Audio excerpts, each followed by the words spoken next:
After years of war, Alexander the Great finally turned west with a weary army, but still carrying great ambitions. His destination, Babylon. This city had become the heart of his empire, wealthy, strategic, and magnificent.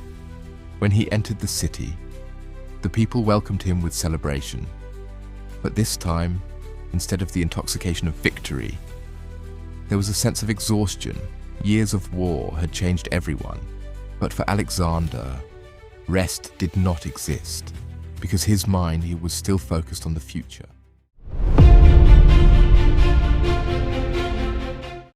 While in Babylon, Alexander began making new plans.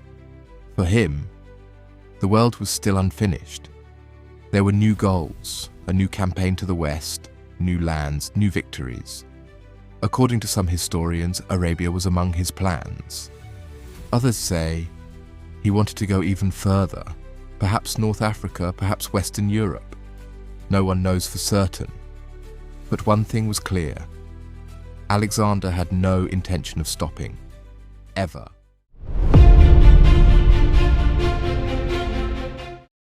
(323 BC). One night, Alexander attended a banquet. He was with his companions for the first time in years, from the battlefield. But after that night, everything changed. The first symptom were a mild fever. Then, the pain began. As the days passed, his condition worsened. He could no longer rise from his bed. Soldiers, commanders, everyone waited outside the palace because no one wanted to believe this could be the end.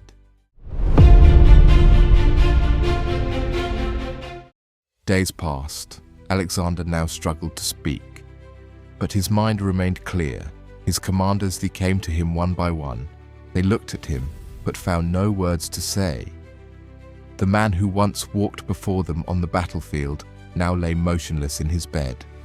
This sight deeply affected everyone.